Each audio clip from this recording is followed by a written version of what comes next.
First off, the products are quality. I have amazing hydration. You guys can see the shine. You guys can see the definition.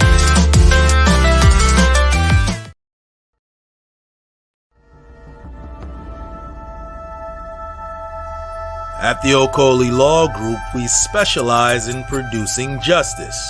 If you or a loved one in the Atlanta metro area is facing serious criminal charges, then you need serious legal representation. The Okoli Law Group is here for you. The Okoli Law Group is here for us. The Okoli Law Group, serious legal representation. Navigating through this spiritual journey is challenging. Healers need healers, trainers need trainers, and leaders need leaders too. If you're looking for a space that offers Reiki healing, emotional mastery, chakra healing, and even one-on-one spiritual consultation, visit us at todayswellness.com. Get all your spiritual needs met and just have someone you can actually talk to. Because whatever it is that you are seeking is also within you. Oh, hold on. Let me change this. Let me change the I think that's the brand. I need to go there, put it back. There we go. Peace, everyone. We are live again. Dynasty Mirror, search for Huru. Thank you all. Thank you so much for joining. Do me a favor. Please hit that like button again. Please hit that like button. Also, make sure you share and make sure you subscribe. I will greatly appreciate it. A couple of guys, listen. I think my beard, I think the juices and berries I'm using on my beard, like I think it's working. Like I said, guys, this is my beard project. Like I'm working on growing my beard, and I've been using my juices and berries, and I can already, after 1 week, yeah, it's been about a week. After a little bit over 1 week, I can see results. Okay. So I just got to get this part right here to connect. Use some more juices and berries to get this darker and get under here darker. And I'm going to have a beard. I want a beard, you know. I just want a beard. So we working on the beard, you guys. And I'm telling you, the juices and berries, they are working. I want a beard. And I'm like, listen, twice a day, lather it up. Twice a day, lather it up, massaging the juices and berries in, massaging. And it's like I said, I just got to get this to get filled in with my juices and berries. And this, some spots right here and little gaps right here, get all that filled in. I'm good to go. But a couple of announcements before we get started. Announcement number one, we are rolling to Sierra Leone. We are rolling to Sierra Leone November 25th. Through December 6th, November 25th through December 6th. Shout out to see, I knew, listen, I knew a hater. I knew a hater from Alabama. I knew a hater from Alabama was gonna show himself today. I knew it. I knew a hater from Alabama was going to make himself present today. I felt it. I felt it. And guess who shows up? My brother Fitzgerald Stevens. I love him to death, but he's a hater from Alabama. So, of course, a Bama fan is going to hate and deny my juices and berries. Of course he is. I wouldn't expect anything less. I wouldn't expect anything less from a hater from Bama. Not a hater, a friend who tells you the truth. Fitzgerald, I never had it like this, Fitzgerald. Fitzgerald, I never had it like this. So I'm gonna give it 6 months. So I'm gonna give it 5-6 more months, okay? That's what I'm gonna do. And we're going to see where this goes. But I feel confident. If it's my beard comes in, we go, in fact, right now, we're going to bet right now on this show. You owe me Chick-fil-A, Fitzgerald. When my beard comes through and is full, you owe me Chick-fil-A. That's the bet, Fitzgerald. Chick-fil-A. All right. That's the bet. Chicken filet. Fitzgerald, everybody's watching this. Today is October. It's already October 15th. Goodness. October 15th. Everybody's watching this. The bet is going to be chicken filet. Okay. Chick-fil-A. My beard don't come in by the spring. Okay. By the spring. We'll say March. Mid-March. Okay. If my beard ain't connected, ain't here, I owe you Chick-fil-A. If not, you owe me Chick-fil-A. Okay. We're gonna take it easy on you, for sure. We're gonna take it easy on you. All right, so we are rolling to Sierra Leone, November 25th through December 6th, November 25th through December 6th. If you're interested in joining us in Sierra Leone, please visit donfo.africa. Please visit donfo.africa to learn more. Again, please visit donfo.africa. And guys, listen, citizenship is still up in the air. Citizenship is still up in the air. So please visit donfo.africa to learn more. And I will greatly appreciate it. Would love to have you all. And then also we're rolling to, got to send a quick message out real quick.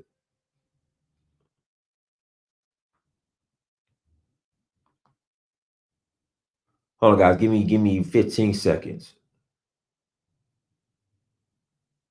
Like I said, citizenship is still up in the air. All right. So give me a call. Can't guarantee you're gonna leave with your passports, but give me a call. I'm coming, you guys. I'm coming. I have to do this. If I don't, I'll forget.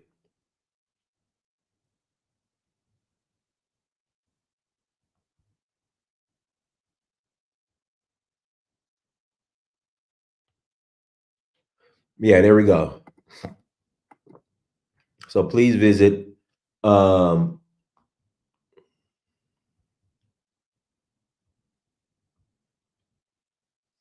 visit donfo.africa to learn more.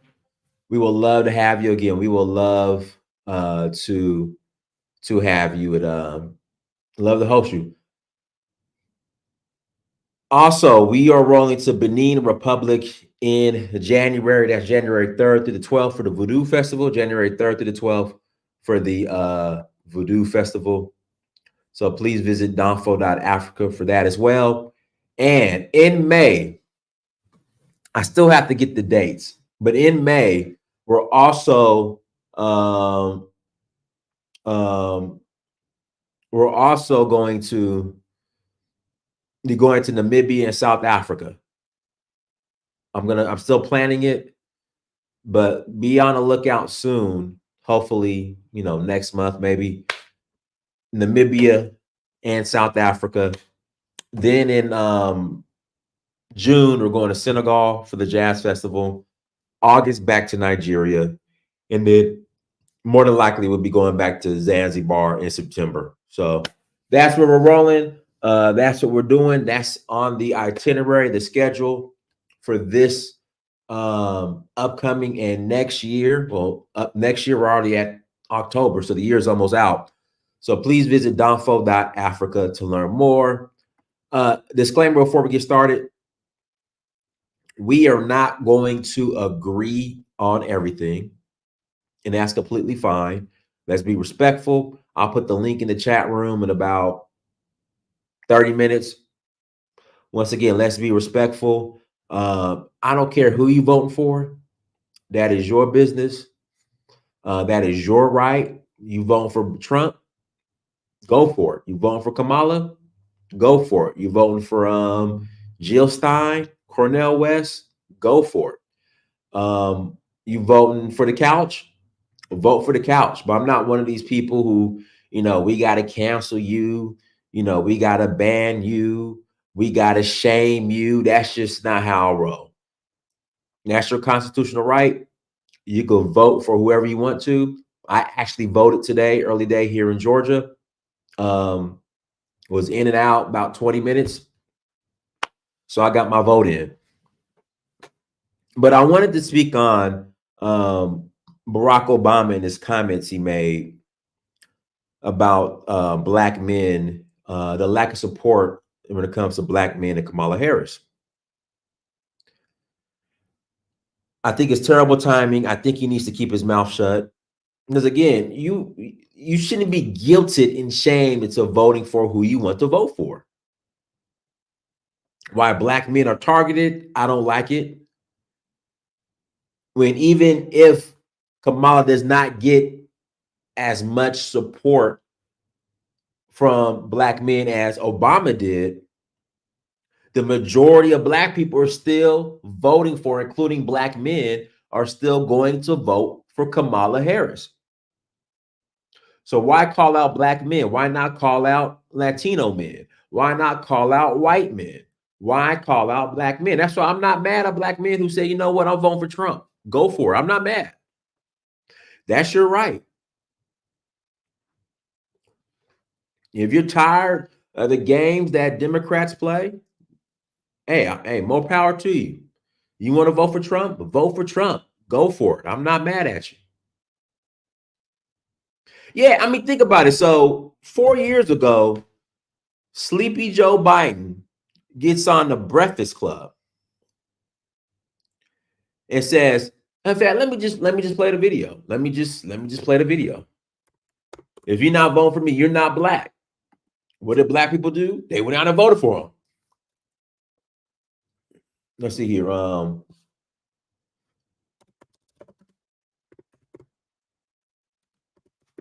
mean, just the disrespect. I mean, the disrespect. And you know, usually the Democratic Party wants to point the fingers at the Republicans and call them racist, but the disrespect that you know, the Democratic Party has towards black folks, and black people still vote for them in mass. It's just, I don't get it. I don't get it. But let's play the video.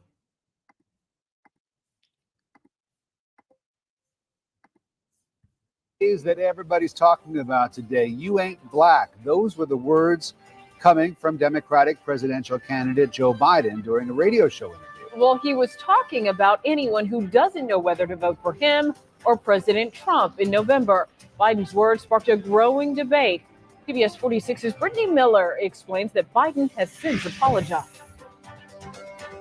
Yes, he has apologized, saying that he shouldn't have been such a wise guy or so cavalier. But Biden's apology really hasn't put out the flames of this national controversy. 3 words have ignited a political and racial firestorm. So if you have a problem figuring out whether you're for me or Trump, then you ain't black. You ain't black is all over social. You ain't black. Whether you're for ignited a political and racial firestorm. So if you have a problem figuring out whether you're for me or Trump, then you ain't black. You ain't black is all over social media and black. Figuring out whether ignited a political and racial firestorm. So if you have a problem figuring out whether you're for me or Trump, then you ain't black. Like, you don't, but see, the thing is, you don't hear the Democratic Party talking to other demographics of peoples the way they talk to black people. They don't talk to other demographics of people like this.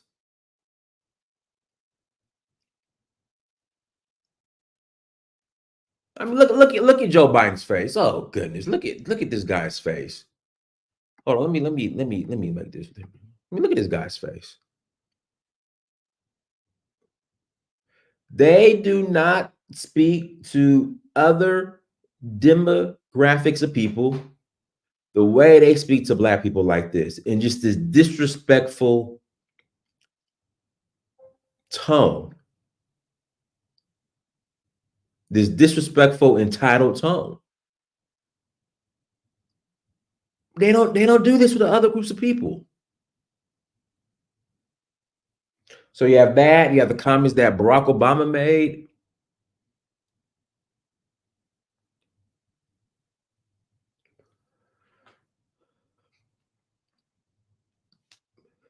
But I want to get back to Barack Obama.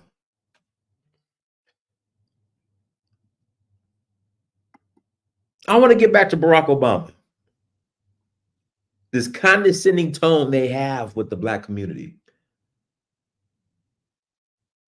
Now, Barack Obama.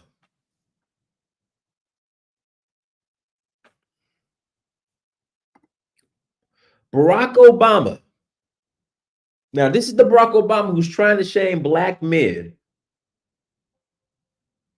into voting for Kamala Harris. This is the same Barack Obama. In fact, let me play the video. I'm going to play the video. Hold on. Let me play this video.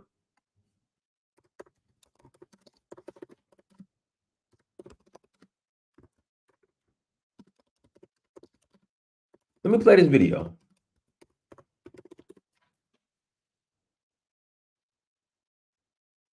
Here we go. Senator Clinton, I'm sorry, go ahead. Senator Clinton, let me follow up, but let me add to that. You have said that he would not have been my pastor. And you said that you have to speak out against those kinds of remarks, and implicitly by getting up and moving, and I presume you mean out of the church. There are 8,000 members of Senator Obama's church, and we have heard the inflammatory remarks of Reverend Wright, but so too have we heard testament to many great things that he did. Do you honestly believe that 8,000 people should have gotten up and walked out of that church? I was asked a personal question, Charlie, and I gave a personal answer.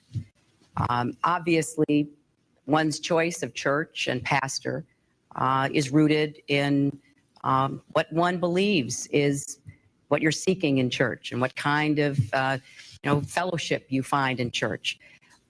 But I have to say that for Pastor Wright to have given his first sermon after 9/11 and to have blamed the United States for the attack, which happened in my city of New York, would have been just intolerable for me. And therefore, I would have not been able to stay in the church. And maybe it's, just again, a personal reflection that regardless of whatever good is going on, and I have no reason to doubt that a lot of good things were happening in that church.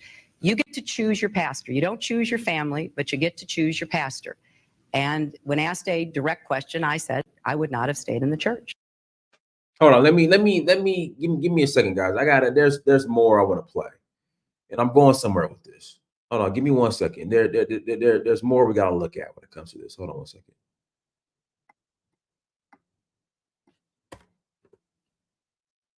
Hold on.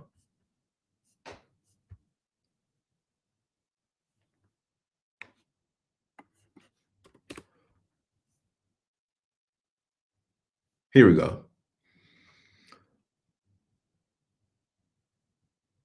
So Hillary Clinton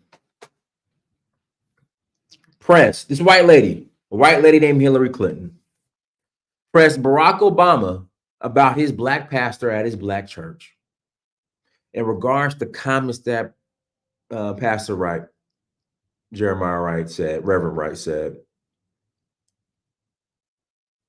And what does Obama do? Obama renounces and denounces his pastor for a certain amount of, this is his pastor at Obama's home church for years. What does Obama do? Renounce his his black pastor because this white lady pressed him to. Let's listen to it. Him from continuing to make these outrageous remarks, but what I do want him to be I want to be very clear that moving forward, Reverend Wright does not speak for me. He does not speak for our campaign. I cannot prevent him from continuing to make these outrageous remarks, but what I do want him to be very clear about, as well as all of you and the American people, is that when I say I find these comments appalling, I mean it. It contradicts everything that I'm about. and who I am. And anybody who has worked with me, who knows my life, who has read my books, who has seen what this campaign's about, I think will understand that it is completely opposed to what I stand for and where I want to take this country.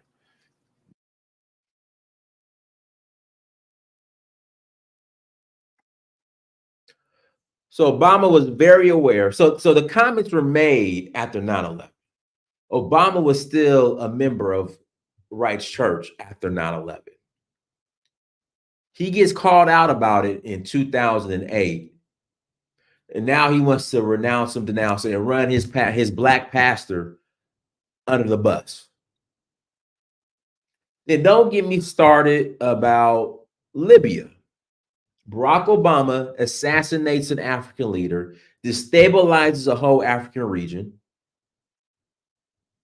in the Sahel that has not recovered since the assassination of Umar Gaddafi. I'm saying he dissed his pastor. Has a whole press conference dissing his own black pastor at the black church he went to. But now he wants to play the black man card, the black, you got to vote blackity black for Kamala Harris. But you have renounced your black pastor. You assassinated Gaddafi's destabilizing in Africa. Now you want people to fall in line and follow you. No.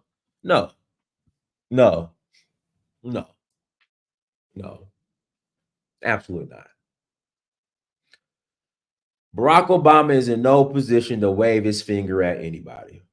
And let me say this, we're not perfect. We all make mistakes. We're not perfect. Nobody's perfect.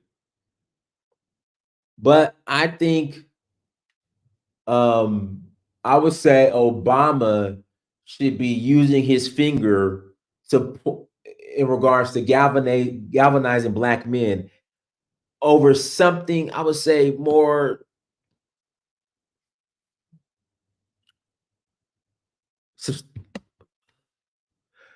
he needs to galvanize black men, wave his finger at black men to do something much more productive and effective and impactful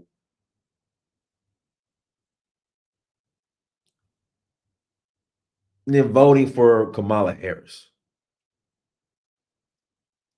The same Kamala Harris who said she's not going to do nothing for black folks. Now you guys are going to say, well, Dynas, Kamala Harris has this plan for black men. If you read the fine print, it says black men and others. So it's not a plan for black men, and it's reactionary.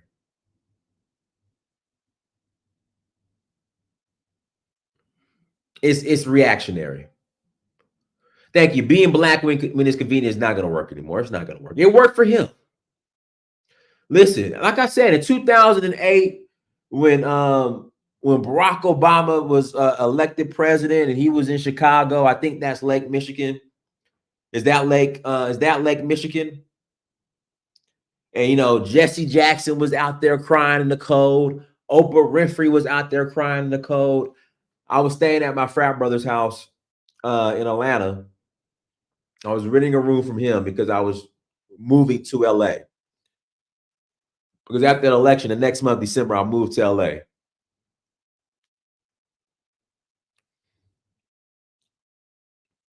And even me, I voted for Obama in 08. When he won and they was in Chicago and, you know, Oprah was crying. It was at Lake Michigan. Everybody was crying. I shedded a tear too. I shedded a tear. And at that time, I was selling insurance.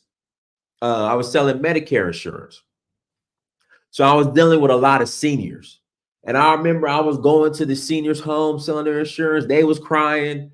They had the Ebony magazine. Hold on, let me pull up this Ebony magazine real quick. Everybody had the Ebony magazine. Barack Obama that said the new black cool or whatever. Hold on, where is it? Here we go. Black Cool. Here we go. Here it goes right here. Y'all remember this Ebony magazine? Y'all remember this Ebony magazine? Yeah, they was playing My President is Black, My Lambos. They was playing the Jeezy song. You know, everybody was celebrating. And now folks are like, not this time. You know, all the black folks I know, when I was selling my insurance or going to the home selling insurance, they all had the Black Cool Ebony magazine on the coffee table.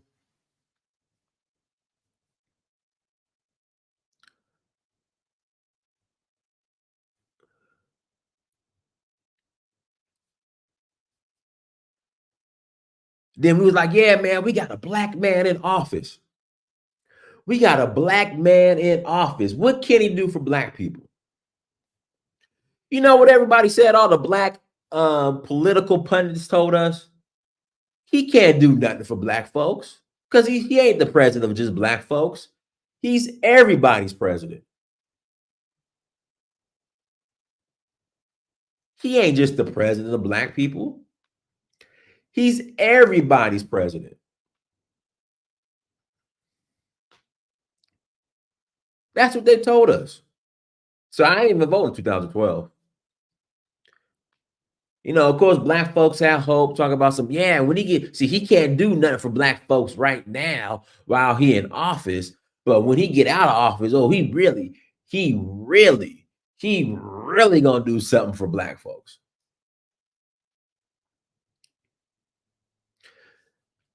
He ain't doing nothing, but I'm not mad at him. Like Obama, Barack, Michelle, listen, Michelle and Barack Obama, mark my words, they're going to be close to it or they're going to achieve it. He'll be the first president to become a billionaire. He's on his way. He's on his way.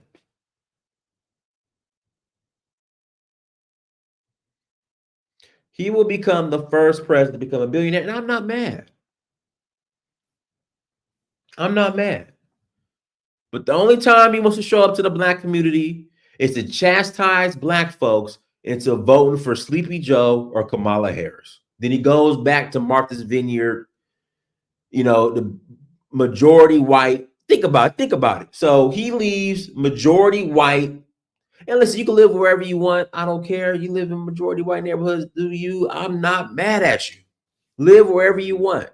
But think about it.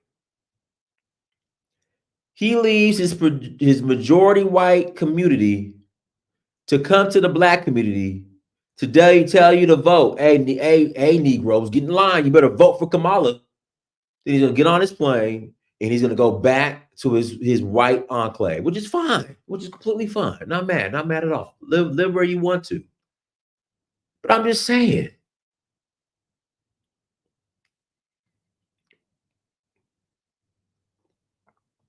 Black Cool. Yeah, the pick is fire. But I remember when everybody was celebrating, they all have the Black Cool Ebony magazine. Folks was crying. Like I said, I shedded a tear that night.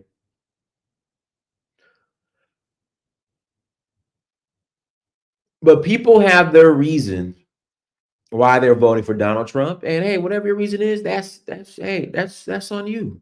You want to vote for Donald Trump? Go for it. I'm not mad at you. I'm not going to guilt you. I'm from California. I was in California when, I'm from Cali. Kamala Harris, when she was DA and AG there, AG in California.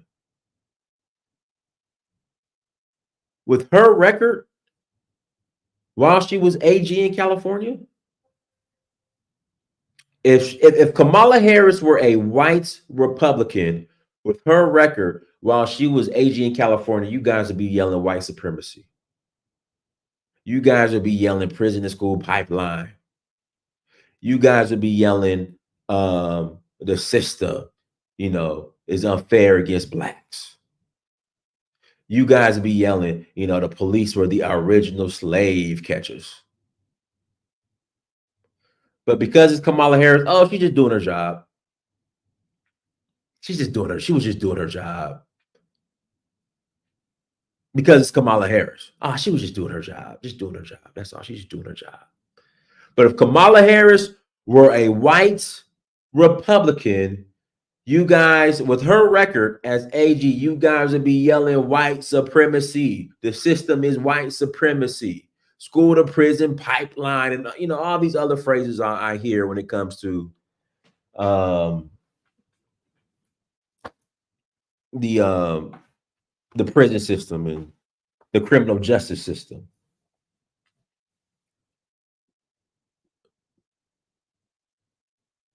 You know, why didn't, in fact, here we go. Why didn't Barack Obama, when California shut down reparations, when Gavin Newsom, when the Black Caucus shut down reparations in California a couple months ago, where was Barack Obama? Now, you want to wave your finger and galvanize black folks. Where was Barack Obama when California said no to reparations? Where was Barack Obama?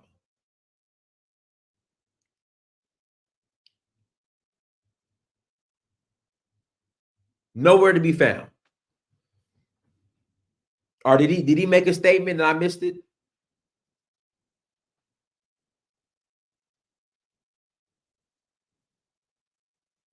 Where was Barack Obama waving his finger at Gavin Newsom, at the Black Caucus in California when they struck down reparations in California, the bill? Let me play the video.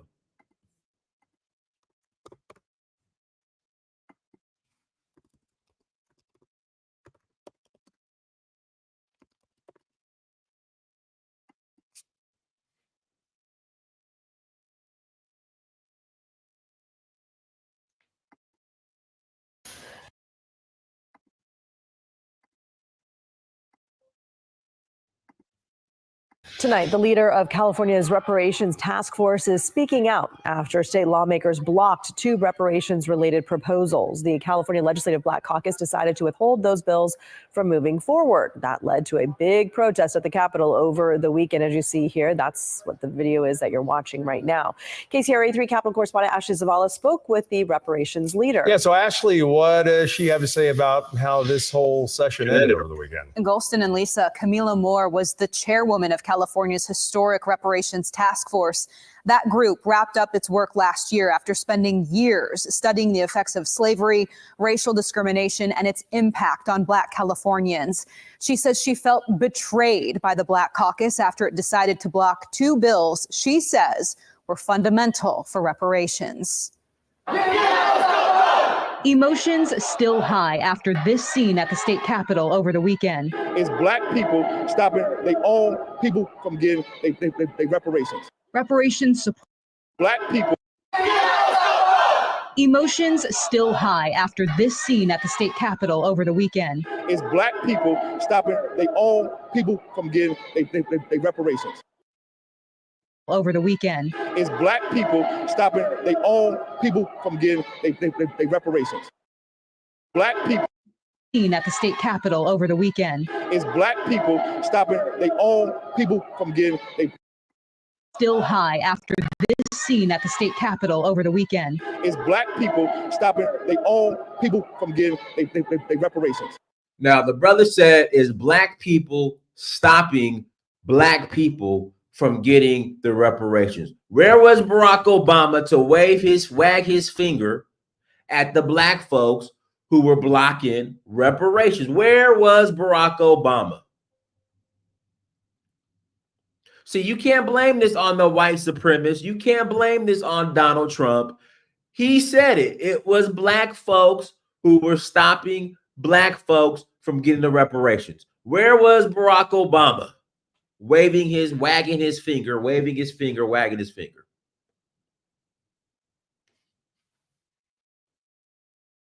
Right. He was kicking it with George Clooney. That. Thank you.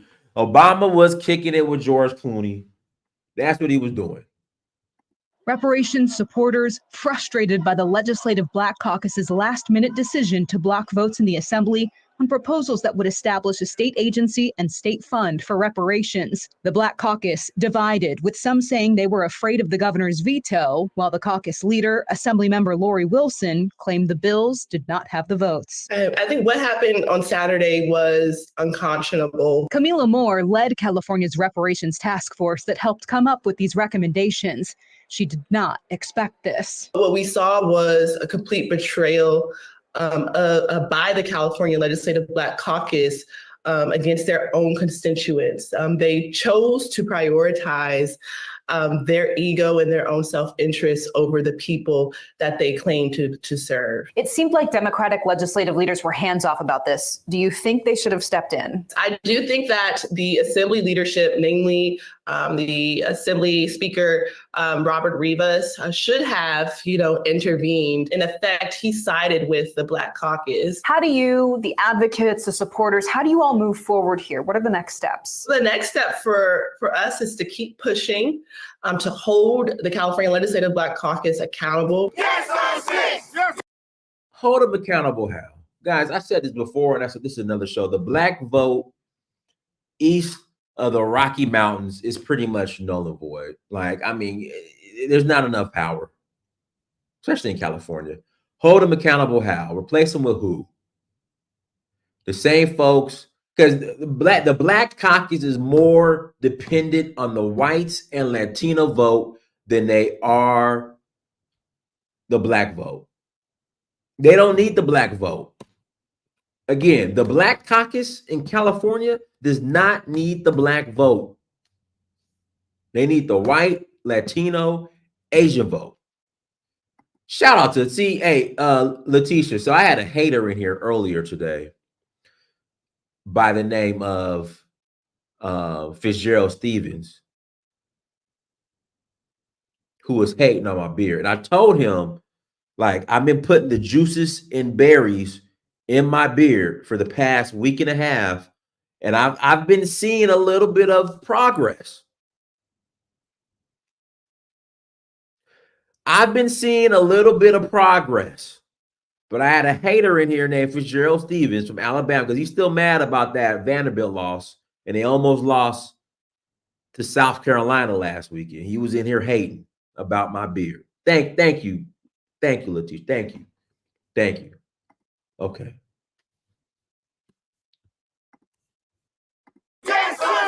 We tried to get a response from caucus leader Assemblymember Lori Wilson at a different reparations-related rally that she was supposed to headline at the state capitol Tuesday, but she canceled her appearance.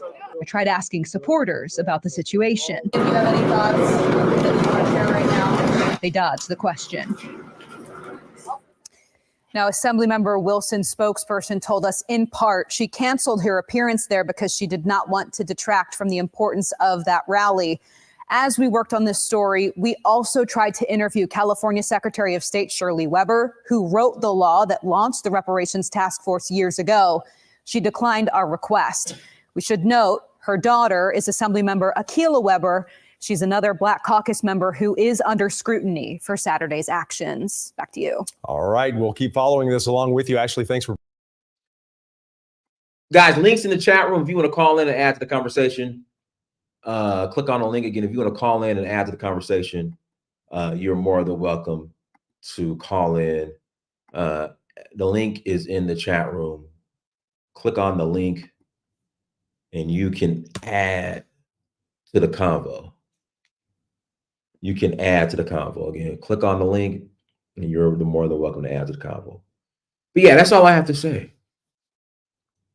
That's all I have to say about that.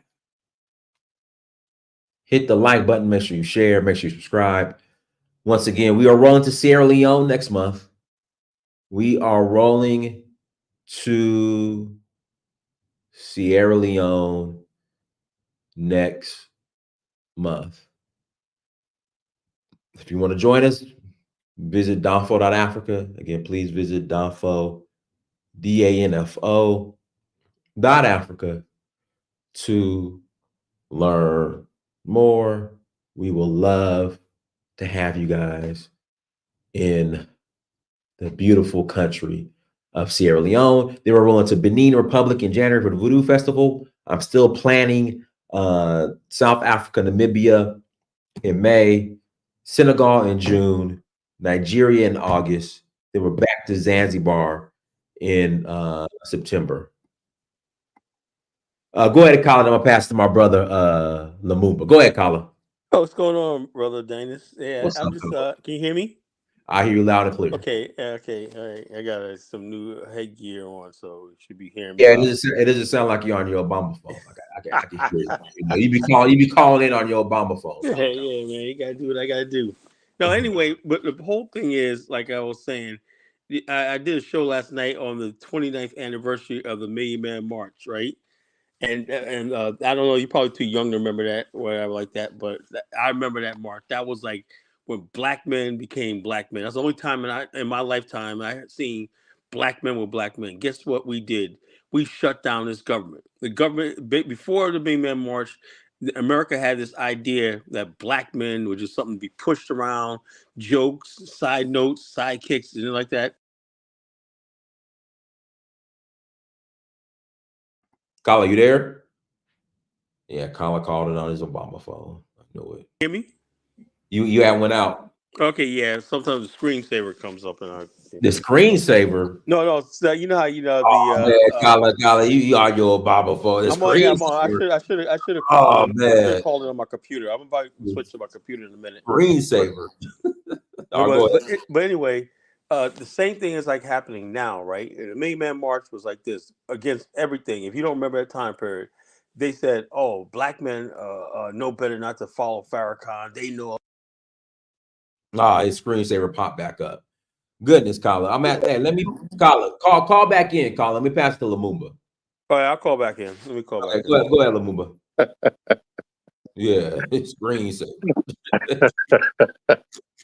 Hey, peace, brother. It's been a good long time. Glad to yes, sir.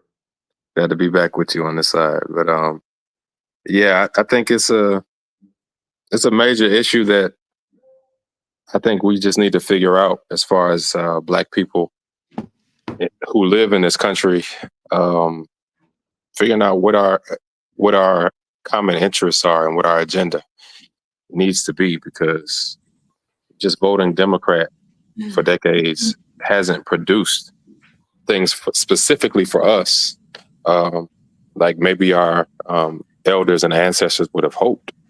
And I think it's about time that we try to figure out an alternative. And I know some people are individually going a different direction, but I'm not sure if that will produce any results any better than what we've been doing. I think we have to figure out a collective approach, at least a common agenda that we can all work on.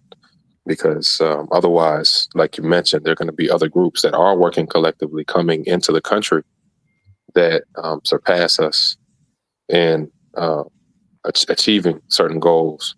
And we're just going to keep on staying at the bottom in a lot of metrics. So, and obviously a black face is not going to be our salvation. Barack Obama was not. And even if Kamala Harris wins, she's not going to be either. So. Yeah, I agree. I agree. Questions to ponder. Go ahead.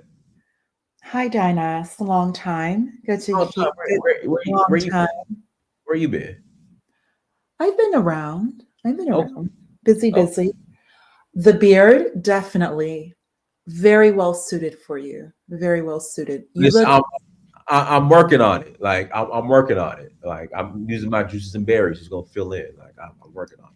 You don't look old. It does give you a more gentleman look.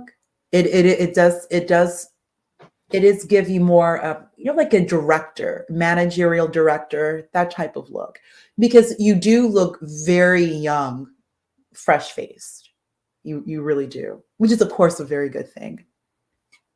Oh, thank you. Hey, you hear that, Fitzgerald? Or go ahead.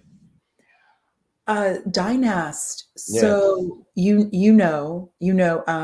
they are They're campaigning hard for Kamala in North Georgia.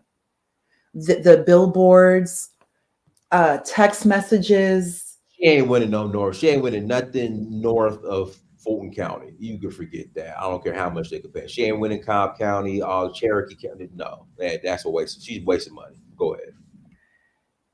They're trying. And what Obama said, the numbers right now, they're pretty significant. They're pulling at close to what Mitt Romney was doing in 2012. So apparently, 1 in every 5 Black men who voted in 2012, they'd have voted for Mitt Romney, which is pretty significant in 2012. So there already was a shift occurring before Trump ever came on the scene in 2015. Then you add in the coupling of Trump, and who's already pretty well known within hip hop. He's already pretty well known within the Black community, not just with young Black men, but even with the Black boomers, because Trump already mentioned to Oprah in the 80s that he was looking to run. So it's like the whole Trump situation is just not unheard of when it comes to Black men, because Black men already know Trump. And you cannot necessarily, the situation with the Central Park 5. Excuse me, I apologize. I was thinking Little Rock, I apologize. So the Central Park 5, you cannot necessarily put this on Trump. I know people like to bring this up because of the op-ed that he put. I think it was in the New York Times. Please excuse me if I'm wrong. But Trump was a private citizen back then. You know, he wasn't the DA. The issue with the Central Park 5 is the district attorney. You cannot, right. Trump is only going off the same information you and I were, many of us were pretty young. Kala maybe of course remembers, but all the information that everyone had at the time was the same. So it's not out of the realm of understanding why Trump responded the way that he did at that time. We all know the truth now. We all know they were exonerated. So we can't necessarily hold Trump to that effect because he's going by with the information that was provided by the DA. Then you mix the fact that, Trump continued to build his reputation in hip hop with Puff, with Sean Carter, with Sean Combs. And now we've already experienced Trump 2016 to 20. And one thing that we can say, Dynast, is that, the markets do like Trump. The stock markets, Trump is Trump, but you can expect Trump to behave like Trump. It's just not new to Black men and to the stock market. So using Trump as the boogeyman, they keep making all these attempts to bring Trump down. I know that he was, indicted again, Trump. It's really not going to work because regardless, the numbers are not there at all, Dynast. That's why Barack Obama had to get out. The polling, they have already, even Mark Halperin, he even said that Kamala, the numbers have now stagnated. She's up overall nationwide, but battleground, she's not moving. And she's actually at a worse place than Biden was and Obama. So she has not yet improved or even reached parity to the Democrats. She's at a worse place than Hillary Clinton was. Yeah. My argument is I just don't see Kamala Harris doing better than Hillary Clinton. No, she's not. No, she's not. And remember, back then in 2016, Dynast, there was no appeal to Black voters. The person that she had as her campaign manager was a young millennial guy, an LGBT guy, and he made no effort towards Black people in 2016. Nothing. And he was actually finally chastised for that. You didn't reach out to Black voters. They just assumed. That's how they've learned their lesson. And you've seen the efforts they made for 2020 and 2024. Like you see how hard they're going towards the Black vote. We can say what we want to say about 2020, but we know it's not working now in 2024 because she has not improved at all. And this is now 30 years. If you look at Clinton, you look at Clinton, you look at Obama, you look at Gore 2000. You mentioned Hillary. There's no improvement. And this isn't even, I know it's more polarized now, but there isn't enough of a block to take the Democrats over the board. And the Hispanic vote, Dinas, you and many people in this live chat, you know how with the Hispanic vote, it's very similar to the white vote and very similar to the Jewish vote and the Asian vote. There's going to be a mix of Democrats and Republicans. They are pretty conservative. They are very conservative. And let's also remember, we machismo, Blanco, La Raza, they move white male. They're just, even if you look from a cultural standpoint, Hispanic culture is going to put a ethnic, we don't know, black or what, an ethnic woman over a white male that many Hispanics already dealt with back in 2016. So you can't really use these same arguments about Trump and racism towards Hispanics because they already experienced that back then. And many of them, I don't want to get into in depth with their culture, but Dinas, I think you see the direction I'm going. We can make all these comments, but many of them are going to vote Trump. Look at Florida, point blank. I'll go ahead and yield to the rest of your panel, but we all know what Trump said about Hispanic people. And Florida is not battleground. You remember, Dinas, I think you were in middle school or elementary school in 2000. I was in college when the Gore versus. I didn't know you were that much older. I'm 42. I would have never. I really thought you were like older Gen Z. Maybe you should have kept the beard because when you're fresh faced, you look so young. I'm 42. I did not. You look so super young. I mean, black don't crack. Like Florida, we all remember Florida in 2000. Now Florida is solid red. And remember, Dinas, in 2020, Florida got called early on time for Trump. No questions asked. What happened in 2000? Notice, Dinas, 20 years later, not one single Florida issue, no Chad, nothing. He turned Florida back red.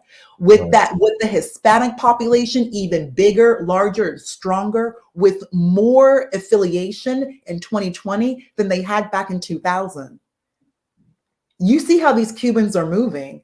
And Dinas, I'm pretty sure you know, the Cubans started moving heavily in Florida after Hurricane Andrew in 1992. Their numbers have only been growing bigger, stronger. And now they're building like a huge metro. I thought you were going to pass the mic. Well, Colin, let her finish, Colin. I'm passing you, Colin. I'll go ahead and yield. Thank you, Dinas, for giving me time. Go ahead. Okay, Colin, I'm done. All right, go ahead. Thank you, man. You're about to ramble all night. I ain't got all night here. I want to do some stuff. I mean, you also have your own. That was a good commentary. What you said. You said we already know. Let me say this about about 2000, right? The Democrats, right, like this Elvis clown. They called on my show talking about Al Gore won the thing. So Democrats to this day have never let that go. I was a Democrat. I said the same thing. Let that go. Let that go, right? Don't let it go. George Bush lost was illegitimate and everything like that. Now these people, just a week ago, some lady, I forgot her name, in Colorado got 9 years in jail for being a so-called election denier. This is a difference between this is what you have right now. If Kamala wins and Biden, all these people win, is America is turning into a banana republic where you prosecute your political opponents, right? And you use the law and the courts and everything for your political advantage. They're trying to go after Trump again on this thing, and they shopped it to a so-called African-American woman and judge in D.C. that used Jack Smith to revitalize some fraud case against Trump. That's election interference. Now, if that was on the other side, if the Republicans was doing that, all hell would break loose. And then somebody in the chat room said something about some stupid like, oh yeah, or January 6th. as I recall, Dinus, remember that beautiful year 2020, right? Remember that? Every last city that burned to the ground in America. Remember that? You know, with these Antifa, now these Antifa people, they got bored with Black Lives Matter. Now they're doing the same thing with the goddamn Palestinians. Palestinians. Yep. Yeah, so the bottom line is, you know what it is? Black men in America have had enough. Had enough. It's not about basically siding with Trump and everything. We're just freaking tired of the bullshit.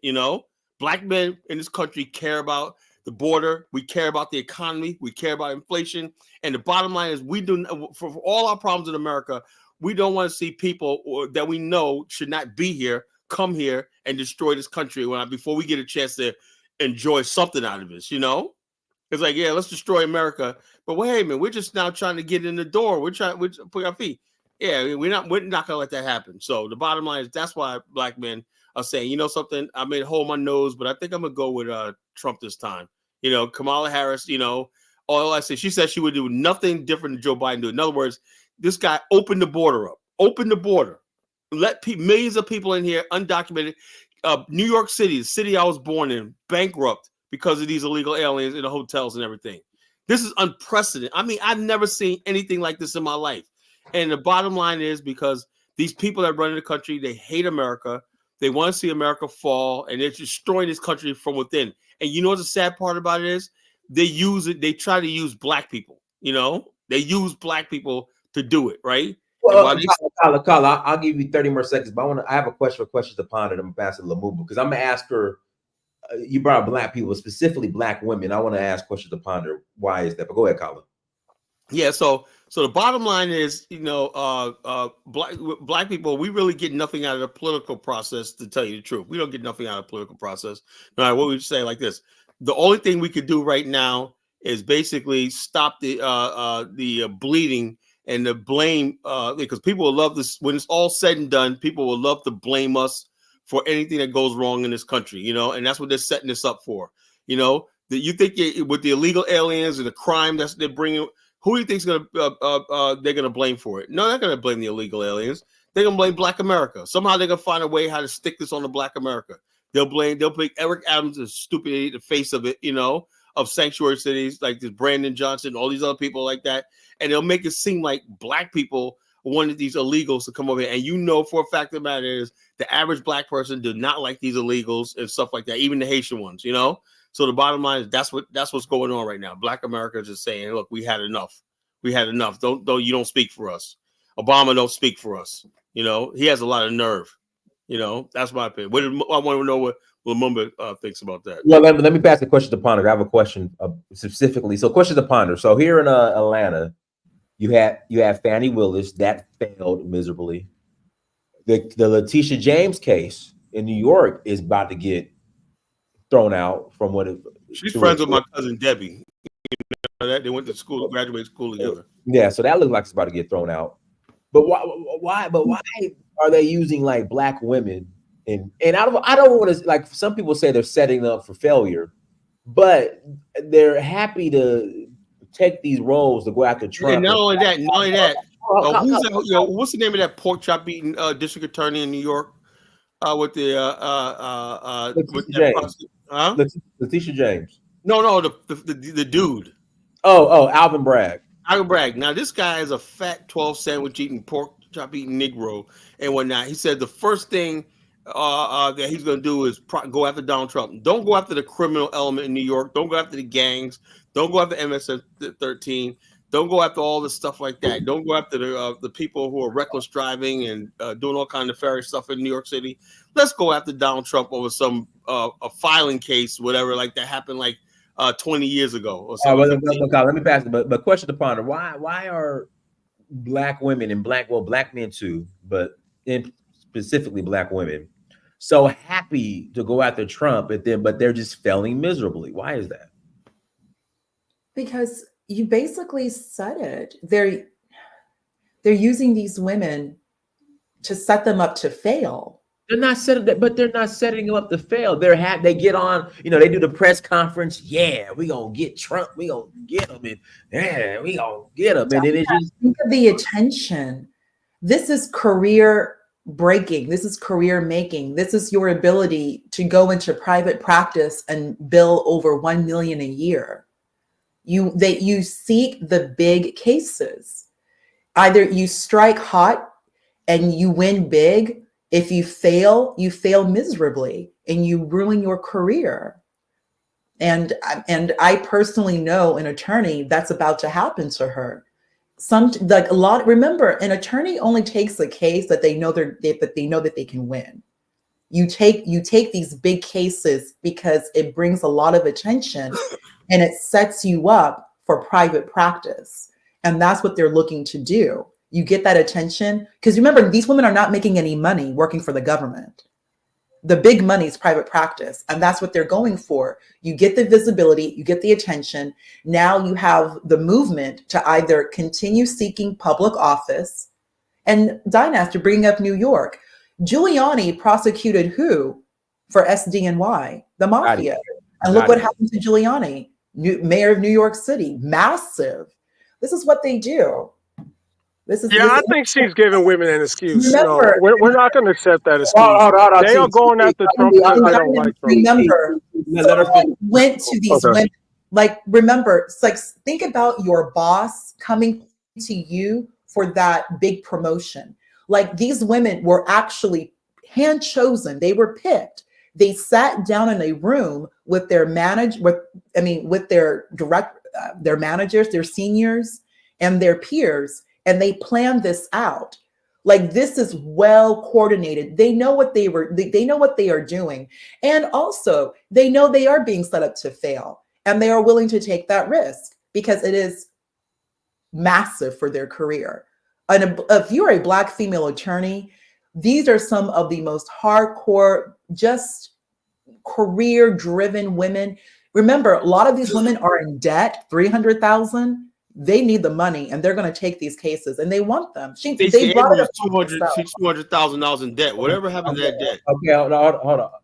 Are you done? I'm gonna pass it, Lumumba. Are you done? Oh, I'm done. I'm done, Dinah. Sure. All right, Lumumba, go ahead, Lumumba, if you want to add anything to this. I'm passing it to you. Yeah, I think just going back to being able to leverage something. I do think Black people vote, which is great. I mean, engaging in civic activity is I think a great habit to be in, a great practice for any people who are citizens and have the right to vote. But we haven't been able to leverage our vote, or haven't leveraged our vote for decades now. And I think that's a mistake. I'm connected with other people who have the right to vote who are immigrants, but they leverage their vote on a regular basis. For example, very recently, I was connected with some Ethiopians who are leveraging their vote for Ethiopia. You know, what was going on in Ethiopia and the U.S.'s implications, the implications of U.S. foreign policy in Ethiopia. They were leveraging their vote for that. Let me ask if you look at Brother Lumumba, right? Yeah. My contention is Black people do not have a foreign state or something like that. We're here in America, right? We don't have a foreign state or any. There's not been one treaty. Black America is the only group of people that you just look at America and say, you come from people that have never signed a treaty with anybody. Show me, even the Indians had treaties, you know? So in other words, we're here in America. They gave us so-called citizenship and everything like that. We're not in the same position as Ethiopian and even Liberians and other people, because they have countries they could connect to. We don't. So the question is, was that a question, or you just responded? No, I'm saying, like I said, people, like I said, I created an organization called the Black African Infrastructure. What we did, we studied the thing of everything you just said just now. We said the only way Black America, and as revolutionary as it sounds, as crazy as it sounds, is Black America needs a homeland of its own, right? Where diplomatic, we could focus on political, geopolitical, economic interests in. We do not have that. We cannot do that inside the borders of America. So since Black people don't want to do that, you know, and they don't think that's too much to do it, this is what we have. The Black vote just lingers around. It has no purpose. There's no thing. And we're just, the Black vote is really up for grabs, to tell you the truth. Anybody can basically come and build and take from the Black community, like take candy from a baby. Tell us what we have to organize around. And then the last thing black people talk about organize is reparations. You still don't have any power, you know? You don't have the numbers or anything like that to force reparations. So we're just in lingo. Yeah, can I respond? That's a great point. Can I respond to that and saying that I wouldn't go as far as saying black people historically don't have any sort of treaties. It's just that the United States has reneged on every agreement. No. With all due respect, I know you're a great STEAM scholar. The black man in America has never had a treaty. They never recognized any territory in America. You remember how black people had all that land in Florida, South Carolina, Exactly. everything? That's a good example. That land away. There was no the white man said to the Indians and the Mexicans that at least sat down. They said, let's talk before we go to war. Black people, you even raised the friggin' eyebrow. They wiped us out. That was what it was all about. You had no rights whatsoever. Our basic humanity wasn't respected. That's why we put so much value on being a citizen of America, because that basically said that we were a constitution. Some constitution over there in Washington said we were human. Other than that, we didn't even believe we were human. The culture didn't believe we were human. You know. So the bottom line, we're in a situation where our humanity is tethered to what white people think we ought to have. That's what it is. You know, we never. Other people, their existence is based on we had a war. You lost some, I lost some. Now let's settle a peace. That wasn't like that with Black America. They completely conquered us, you know? So we're a conquered people and behind enemy lines, living in captivity. That's the reality. I would agree with that to a degree. As far as that's all I know. I can't. Anybody could tell me. Kyle, let him finish. Kyle, let him finish. Go ahead. Yeah, I would agree with that to a degree as far as being a colonized people. But I don't agree that we're the only people that have that experience here, because other indigenous nations have had treaties that the U.S. government has reneged on. They've been victims of genocide, been pushed out to so-called Indian territories. And so, I mean, what the United States government has done to our people, as far as Black people, descendants of Africans, indigenous peoples here, it's a pattern of not keeping their word. And to bring it back to here's the thing where we disagree. I don't believe Black people are indigenous to America. I don't believe there's such thing as an indigenous. No, I wasn't saying that. I said descendants. When I said our people, and putting everybody, including the people of African descent. Indigenous people, Indians, they also own slaves too. They were part of that slave holding. That's to me, that's beside the point. This point, I know that's true. You also had Africans who owned slaves, but there was no Africans that own white people as slaves in America. But that's beside the point, though. That's Africans that own slaves is this: Africans never said that this is a land of freedom. This is a people that's enlightened. This is a people that represent Christian values. All that stuff that they tell us America is all about. Africans never proclaimed that. And then when Europeans don't ever want to take responsibility for the transatlantic slave trade, they always say it's your own people that sold you. First of all, you were not buying cattle; you were buying a human being. You mean to tell me you could not basically distinguish between what was right and what was wrong, everything like that? And you call yourself the land of the free and the liberty, all that stuff they talk about, the Declaration of Independence. So we're living in a conundrum.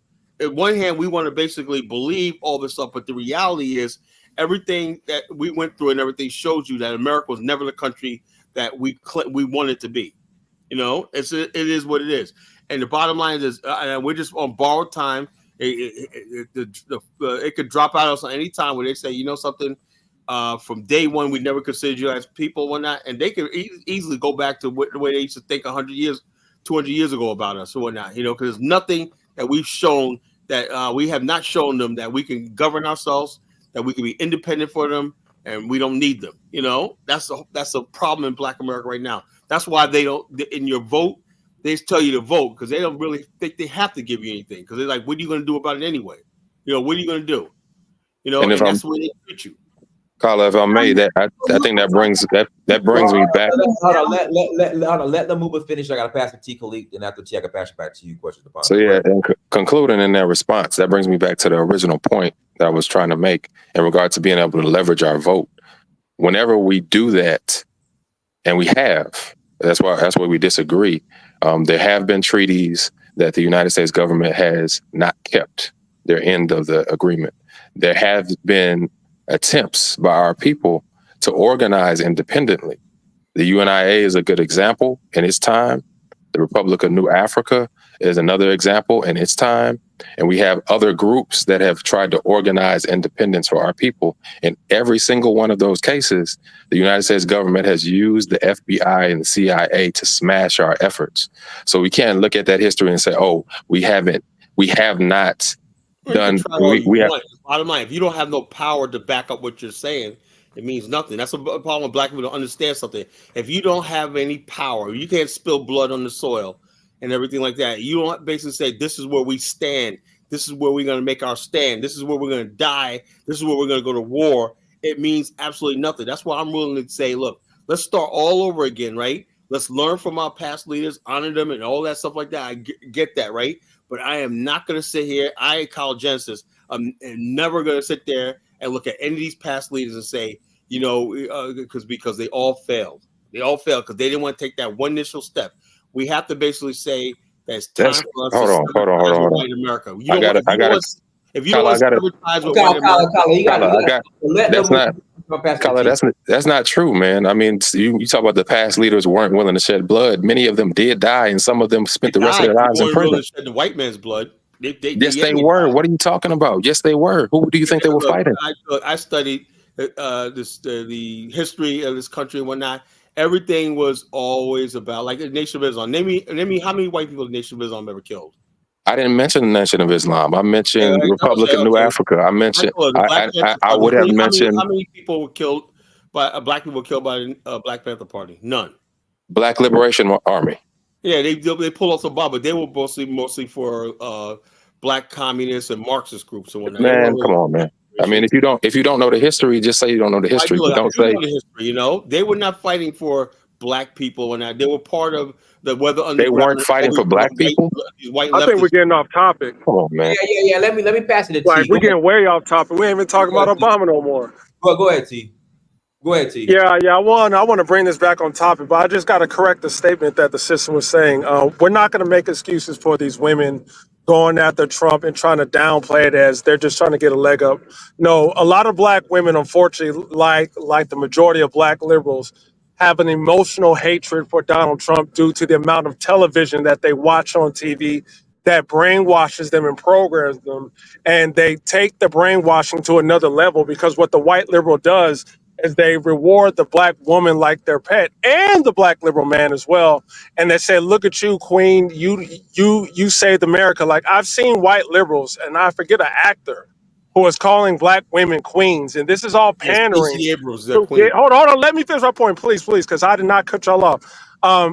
They call black women queens to pander to black women because black women are giving away their vote for free. So when you see these black women going after Trump, this is not just some, I'm just going after him, so my politics. No, they truly believe that they are taking down a big bad guy. This is why the Asian women ain't doing it, the Arab women, and every other woman is minding their own business. It's only our women who are controlled like puppets to go after the target that the white liberal wants them to go after. And then the other thing about Obama, it's just highly disrespectful, and part of this, I blame black men for this, unfortunately, and I'm trying not to do that, but it's like, we are the only group of men that allow the Democrats to talk down on us, to write articles about us, to tell us to shut up and vote.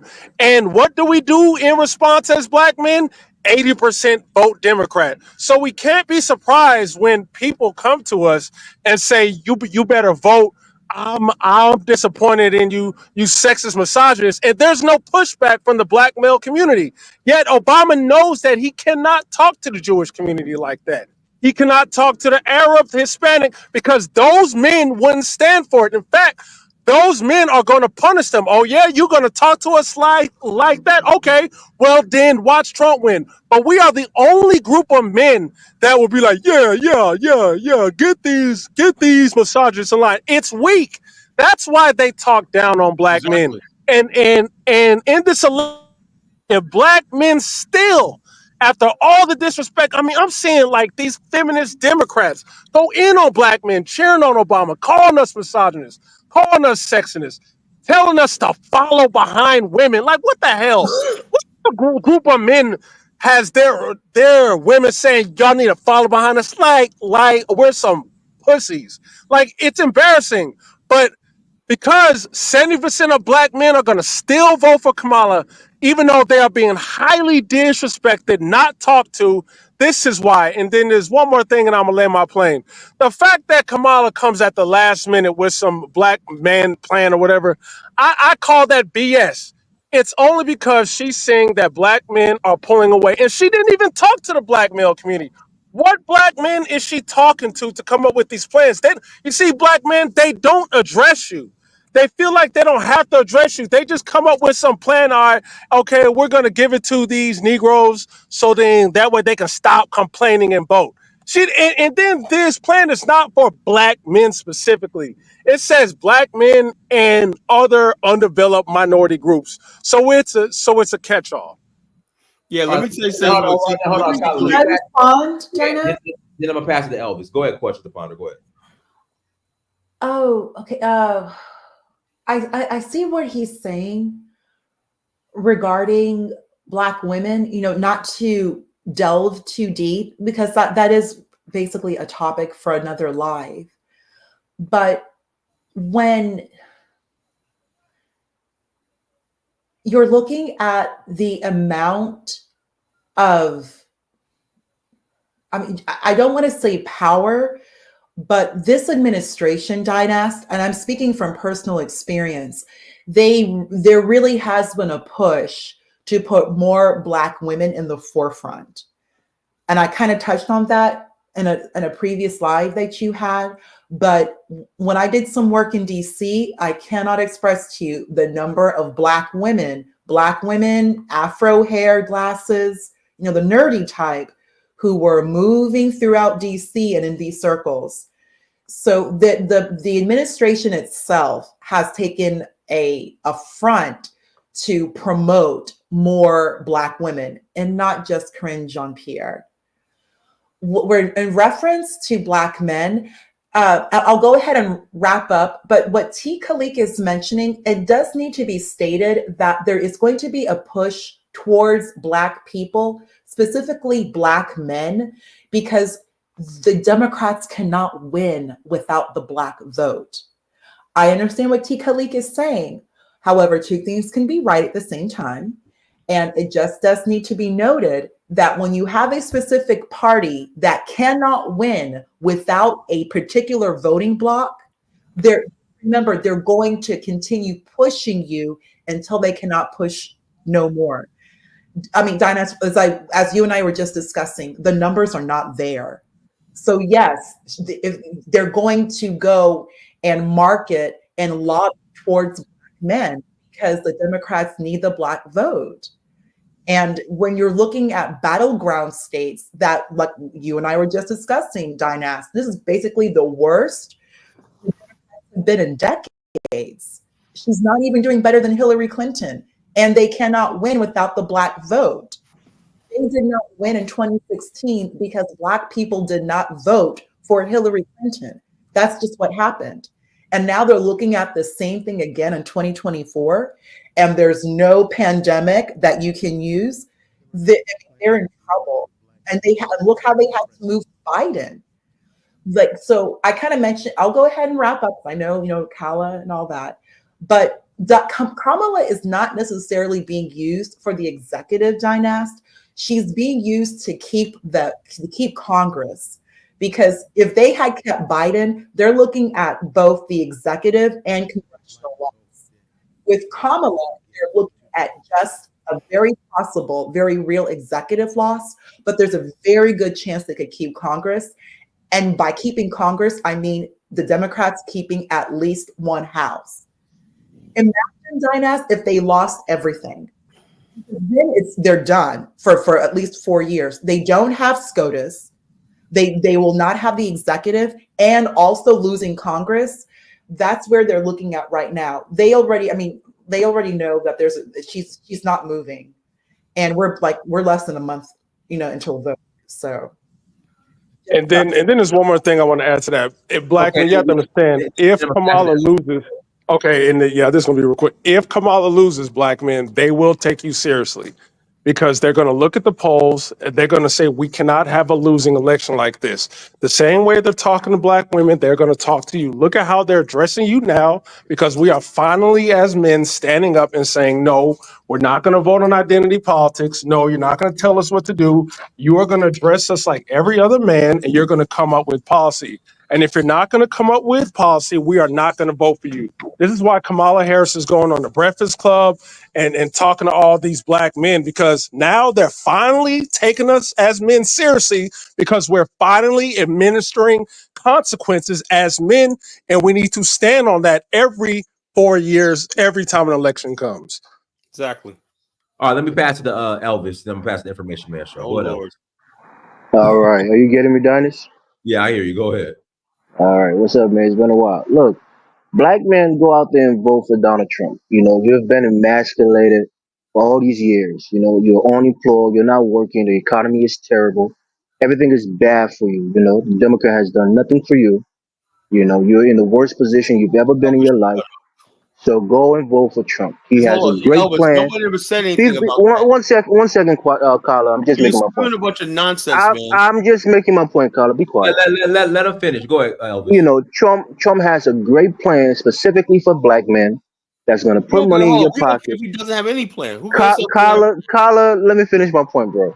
He has a great plan for black men that's going to uplift you, bring you from poverty to wealth. We're not in You're going poverty. to have How about that? you're going to have a lot of power in this country.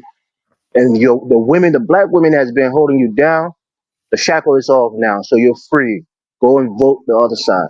You've been wanting to do this for the longest. It's your chance to do it. Trump 2020 for all the black men. Go vote for Trump. No, the bottom line is this. I know you sound butthurt, but the bottom line, the reality is, like I was telling my good brother Lumumba right here, the black man in America has never put his foot down in all the time we were here. They never took us seriously and everything. This is probably the first time. And that's what I said, Carla. So why you disagree with me? Besides I the Million was Man right. March, besides the day of the Million Man March, when we brought up 2 million black men and we shut down the government, we shut down Congress, and them motherfuckers were scared. They didn't know what the hell was gonna happen. This is the first time since the Million Man March that they've taken us black men seriously. That's what's going on. Yep. Exactly. Yep. And it's funny how Elvis said the emasculated men are voting for Trump when all the LGBT community is for Kamala. Like, that's kind of rich. And this is why they push black men, especially in the media. They don't have these strong black men representing in the media, Jonathan K. TV, Park, come on. because they want us to be followers, man. They want us to have this. They really want us to behave like women. Like, where's just these submissive men who get to be told what to do? Whatever the media scares us to do, we do it, and we're not going to fight back. No, that's what beta males do. Real men stand tall. Real men do their own independent research. We don't have some Obama who's done nothing for black men but call us pookies, gonna try to come and lecture us about how to vote. Who the hell are you? You've done nothing for black men. You don't even talk to us. So who the hell are you? Maybe these old boomers and Go these ahead and black vote for men Trump, without Alpha fathers, but Khalid. that is not working for the masculine black man. That's why they hate masculinity. That's why they come up with the term toxic masculinity, because what that does is that snuffs out that warrior spirit from the man to talk out and be loud and rebellious and just be submissive like a woman. All right, let me pass to the information man show. Go ahead. Hey, how y'all doing? Oh, good, man. How are you? All right. I don't think I have any concern about my masculinity, and I don't think most black men in America are worried about that. This is most of the bullshit that you get from social media talk. Let's just be honest. Most black men are not even fazed by any of the stuff that's going on. But I just wanted to put some numbers down to just be correct. These are new numbers that came out.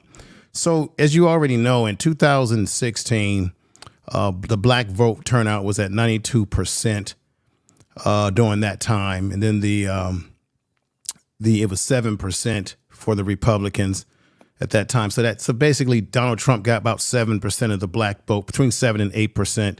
2020, it was 90%, because got to remember that Biden got 93% of the black female vote. He got 83% of the black male vote. So Donald Trump got about 9% that year. Now, right now in 2024, and these are presidential support amongst black voters. These are recent numbers that came out. 2024 Time October poll. Right now, she's at 78%. Trump has increased black support to about 15%. So that's what's going on right now. She still has as much as we want to get on social media and talk about what black men are not going to do and not, still remains the fact that she still will outnumber Trump in both female and male votes, even if they're down from previous years. Let me give you guys some other notes here. This is important information. The black vote turnout rate declined for the first time in 20 years in the presidential election that fell to about 59.6%. That's when, if I'm not mistaken, that's when Hillary, ran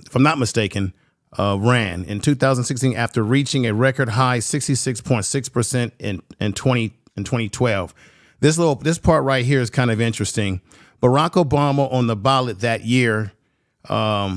With Barack Obama on the ballot that year, the black vote turnout rate surpassed that of white voters for the first time. Among white voters, their votes went down to about 65.3% turnout rate in 2016, and representing a slight increase from 64.1% in 2012. So, no matter what we can debate about, at the end of the day, black people are still pretty much on the Democratic plantation, whatever we want to call it, and they're going to still overwhelmingly still vote Democratic, even if you have some black men that are outliers who decide not to vote for the Democratic Party. But I would two things I want to say. A lot of black men are going third party and staying home. That's Right, but most people. Right, there are black men going third party. There might be some black men that's going to vote for Cornel West. He's still out there. You saw Cornel West. A lot of black men are just staying home. They're not voting Right, at all. but let me just say this to you, Khaled. This is very important, brother. I listened to Cornel West on a podcast, and he revealed that the Democratic Party, and this is the games that they play, have done everything they can to keep him off the ballot in many states. They've been playing tricks against Cornel West. There's some that want Gene Stein. So there's going to be a split off, and we'll just have to see how this is all going to play out. Information man, can you tell us? Remember in 2016, Jill Stein's running mate was this guy named Baraka. Yes, I would challenge anybody to find an image of him anywhere in the media. They blacked him completely out, you know? Right. And this is done by the Democratic Party. Voting. They see a black person on a ticket. They're saying, vote for him. They wanted to get all the votes for Hillary. So that dude Baraka, that was Jill Stein's running mate, you know, no one saw his picture. Right. Because remember, it's not just the Republicans, but the Democrats play these games when they want to freeze certain people out. Let me also say this. I was listening to your conversations earlier about, other groups of people who come here, like immigrants who have a nation that they can connect with. One of the things that black people need to come to a realization about is that what separates them from us is the fact that many of the immigrants that come here have their language intact. They have their culture intact. They have their fourways and Norways intact, and they know who they are, even if they come over here poor, striving to have a better life. We as black people, we don't have a language to really call our own other than the language that was given to us by slavery, the English language. We don't really even like each other because we have a lot of psychological trauma where we don't even like each other. And then another thing that holds us back when you look at the reparation situation in California, which is completely explicable, is that we don't stick together as a group because we are divided by our politics. We're divided by how much money we make. We're divided by religion. So we have black people that are Muslim, Baptist, Hebrew, Israelite.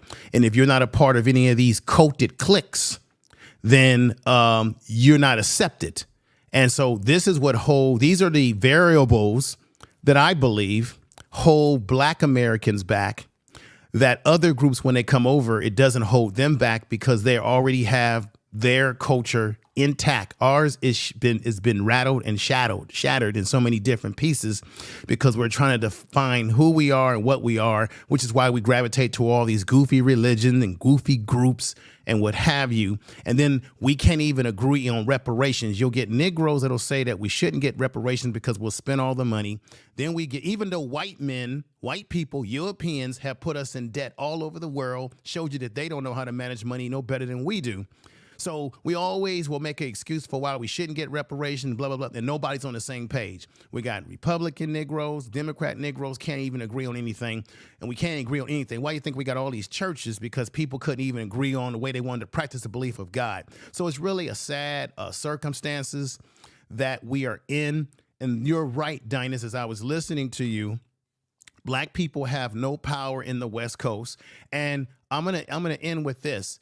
I was always taught that power only respects power, meaning if you don't have the power dynamic, how do you expect a government or any group to respect you when you don't even have respect for yourself to unify and build your own economics? Black Americans will often get jealous of other groups that come over here and make it. You may say they get a hand up or not, but at the end of the day, people come here and they still manage to produce something while we're still whining and crying about what is owed us. We know what's owed us, reparations owed us, but we don't have Black people in government that have our best interests in mind. They're simply concerned about themselves. And that's another example of how deep the rip is within our culture, where we're not unified because we have Black politicians who don't even do well by us. And for my African brothers out there, you should be able to relate to what I'm saying because you have African leaders who sell you out. Well, guess what? We have Black American leaders who sell us out just the same. And that's why we find ourselves chasing our tail or like a hamster on a wheel going over, around and around and around, the same old thing. I'm going to tell you right now, even if, and I'll end here, even if Kamala Harris gets in office, in my opinion, we're not going to get anything really from her tangibly. It's going to be Barack Hussein Obama 1.2 or 2.0. And for those of you Negroes who have Donald Trump's dingling in your mouth and you're also sucking it and swallowing, Donald Trump is not going to do a damn thing for Black folks no more because both these political parties play games.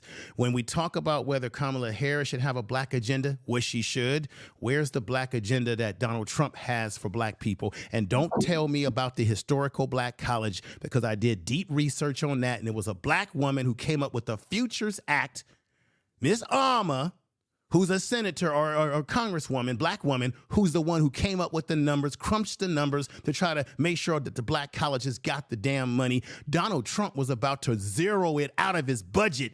A lot of y'all Negroes don't know about that, but y'all still keep sucking on his dingling and swallowing. Bro, are you gay, bro? Are you gay? Why are you bringing up gay jokes to a bunch of men on the panel, bro? No, but I think this man is gay, though. Like, why are you thinking about dick, bro? We talking about politics. You talking about a white man's dick. Like, who talks about a man's dick like that? Like, we are criticizing Obama, but no one talking about his dick. But seriously, that's some gay. I told you, people are sassy when they're liberals. Didn't I tell you liberal Black men are sassy? I told you What I just said was an analogy, brother. Don't question my sexuality. Bro, you are a sassy liberal Black man, bro. That's why you talk about I'm not liberal, dick. brother. You are not able to have it. Yes, I'm an you are independent. liberal. You are I just sat up here and gave an analogy. I didn't claim anybody on the panel. I didn't claim anybody on the panel to be gay. I just gave an analogy. You can't handle the analogy that I gave. No, bro, you're gay, bro. No, it's not about. Nobody is gay. I criticized Obama without telling black I man gave to an suck his analogy. dick. You didn't But like. you're You gay, didn't like bro. what I said. You didn't like what I said. So now you want to call And me you gay. are probably But a I have no boomer problem who's with been that both because Democrat all I'm his not life. gay, brother. I'm not gay. And another thing too, I didn't come up because here these and claim old anybody Negroes on the think they panel know was what they gay. are talking about, man. I didn't say. We I didn't don't say respect anything these to say old you. men no more, I'm not bro. an old. They First of all, they're brother, about to die I off don't and be respect irrelevant. you for making a statement towards me when I wasn't making a statement to anybody on this panel. I was using an analogy, a metaphor, if you know what a metaphor is. I wasn't saying anybody on the panel. I had criticism for the Democrats. No, but First it's of just all, weird that black men can't I'm talk not a without weird anything. bringing gay First of jokes all, into I'm not a stuff. Why are you Democrat being or a gay, bro? Republican. I'm an independent. So ask somebody, okay? I didn't come on here to come after anybody on the panel. I simply That's the said black man, both these parties have had problems. I said the Democrats have problems when it comes to us, and the Republicans have problems too. I said in my opinion. But you want to get into a You don't know. nobody is gay. Black men about why they vote for Trump. Shut the hell up. Shut the hell up. Shut the hell up, man. Don't come at me like that, talking about somebody gay. Yeah, I made an analogy, nigga. Shut your ass up. Shut your ass up. Shut your ass up, nigga. If you want me to really get on you, I'll get on you, motherfucker. Don't ever come at me like that. I didn't come at you disrespectful. I made an analogy and a metaphor, but I guess you didn't like it because you're a Trump fan. So when I made Hold on. What mic? Hey guys, we can't use the N word. No N word. No N word. I just hold on. I just want to ask my brother. I didn't, man. One question. You could ask me a question. I think he had a problem with what I was saying because he's one of those Trump fans. That's why you said what you said to me, brother. But it's okay because I'm not attacking you. I'm not talking to you. You shut up, girl. You have never talked to black men and asked them why they support Trump. You just watch CNN. I'm not a fan of the Democrats, fool. If you look at my channel, I have content calling out the Democratic Party. Men. How you going to assume black men want to suck Trump deep? Sir, do you talk to black men? Yeah, no, I do. You don't. You don't even know why. Let me say this. Let me say this. Just like brother, let me just say this, and I'll be quiet. Just like brother Dinus on this panel. This brother's channel. I'm a member of a historical black college. I deal with black men every day. Send black men to college. Help black men. Fellowship with black men. With thousands of black men that you have not done with. What have you done in the community? Tell me what project. What's your project? What's your project right now? Just like Obama. Did I say up here? This Negro acting just like Obama talking about we all black men. Khaled, have I said anything negative about black men on this panel? I didn't say anything negative about black men on this panel. I didn't say black. Did I once say black men should vote for the Democratic Party? I didn't say that. I simply said that both these parties have problems. Kamala has problems. Republicans have problems. I didn't tell black men who not to vote for. I didn't tell anybody on this panel don't vote Republican or Democrat. I never even slammed black men. Matter of fact, I don't like what Obama said. I'm planning to do a video calling out Obama. This fool on the panel doesn't know who I am, how I get down on YouTube, and the content that I put out. I'm not a person that rah-rahs any one of these parties. I've got videos, brother. I got videos. See, I'm still trying to be respectful to you, brother. I got videos criticizing Kamala Harris from the very beginning. That goes way back before when she was running for president the first time, where I called her. Another thing about me, I've met the woman. I know the woman. She came to my organization. Did us wrong. I know her history in California. I'm in California. Lived in San Francisco for over 30 years. So I know her dirty works. I know one of the brothers that she got over on, a brother in San Francisco. They did a damn a Vive video about him when he got accused of almost killing someone. Then he didn't get killed. And he's from the Fillmore. He's from the Hunters Point area. I'm from these areas. So don't tell me about what I'm doing with black men. I have done more for black men and black youth than you ever have. Ever since I was fucking 18, man. So what are you talking about? Did you know? I'm saying, did you ask black men why? The reason why. No, listen. This is what I'm saying. The reason why. Okay, you might not have liked the analogy that I use, but I wasn't using that analogy to say it's about all black men. I said there are. I just sat up here and said there's some issues with Trump. where he lies. He lied about what he did about black colleges. I even gave you the totally agree name with you on that. of the act, the Futures Act. So that's what I was doing. Then I got on. I totally agree. Kamala Harris. I don't like, brother. This is why I'm not trying to be disrespectful to you. I don't like Kamala Harris. I don't like her. She's phony. She lies about stuff. So I'm not up here. I gotta ask this one question. If y'all felt that way, I apologize. Okay, but I'm not trying to come down on black men specifically. Information, I get what you're coming from. But let me ask you a question, right? A serious question right here. Do you think black people basically can think beyond so-called a black issue? You think black people don't care about things like the border, inflation, the war in Ukraine, taxes, and stuff like that? So we all just got to looking for a handout or what somebody could do for us? Is that okay? Let me just say this. First of all, I'm gonna say this ain't about cleaning shit up. This is about the truth. I live in California. What trips me out is that you have people talking about the border, but they don't even live in a border state. I live in a border. I see what's going on. I don't agree. We don't want Virginia to look like California. Right. I don't appreciate the things that I'm seeing in California as it relates to these migrants, these illegals, and these people coming in and getting benefits. Right. And let me say this. I was one of the first people on my platform to talk about what was going on in Chicago. I don't like how that whole thing went down. I don't like what's going on in New York. You know, in New York, black men are about 53% homeless in New York, yet they're doing everything for migrants. So I'm not getting on this panel tonight to be an apologist for the Democrats, to be a Democratic shield, whatever you want to call it. They have done some horrible things. They have turned their back on black men.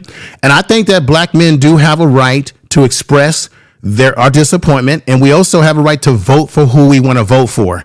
But what I just said earlier, maybe the metaphor I used wasn't the best metaphor, but we do know that both these political parties historically have done black people wrong. Now, maybe the Democrats more because we've been so loyal to the Democratic Party. And I have enough sense to know that at one point in time, black people were Republicans, right? Because the Democratic Party was the party of the Dixiecrat, the Ku Klux Klan, right? And it was the Republican Party that actually passed laws that made it possible for black people to make some progress in this society. So I understand that history, but we're not living in that history today. We're living in a history today where we have two candidates that I personally feel are flawed. Right? Now, whether you think one is more flawed than the other, that's your business. But I'm just simply saying that my main point tonight was about why we as black Americans have the problems that we have and our lack of proper unity. And that's why you could see politicians, Dinus in California, renege on us, lie to us, play us for fools. And guess what's going on in California? We're chasing these suckers down. They're feeling our pressure.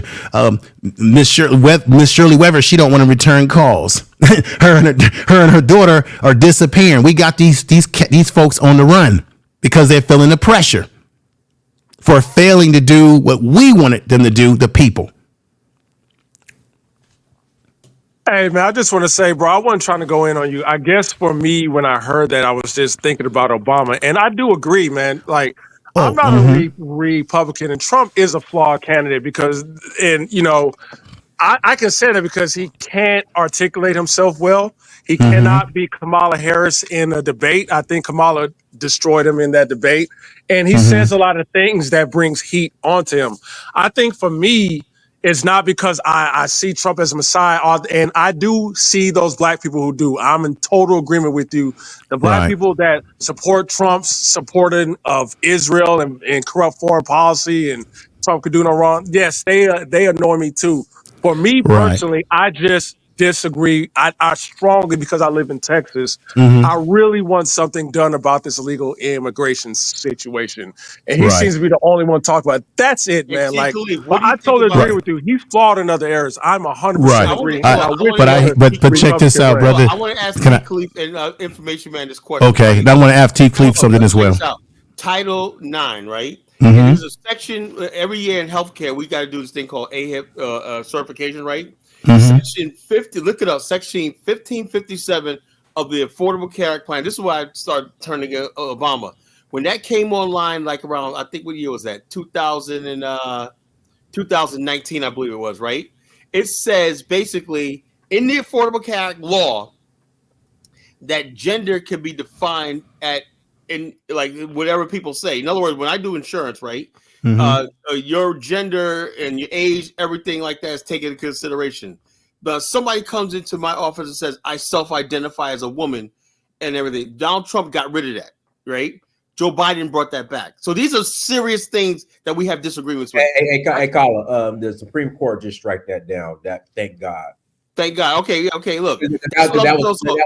So when people say there's flawed candidates, I don't buy that crap on both sides. So one side says yes, grown men could walk into a girl's bathroom and whatnot, or girls could compete, men could compete in little girl sports. When a 35-year-old man could compete in a teenage girl's swim team and whatnot, and one side says hell no, that's not. So you better pick what side you want this society you want to live in.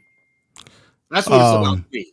I want to say there's no fuzziness, no like that. It's what side you believe on. You cannot freaking sit there and say that does not matter. I don't take people seriously who does not think that's important. Well, brother, I have a child, so I definitely take. When you have a child, you have skin in the game, brother. I've got skin in the game. Okay, so of course I'm concerned about these things. No, I'm concerned to the point. I'm concerned about it, and I don't want to change things and say no. Right. Hell no.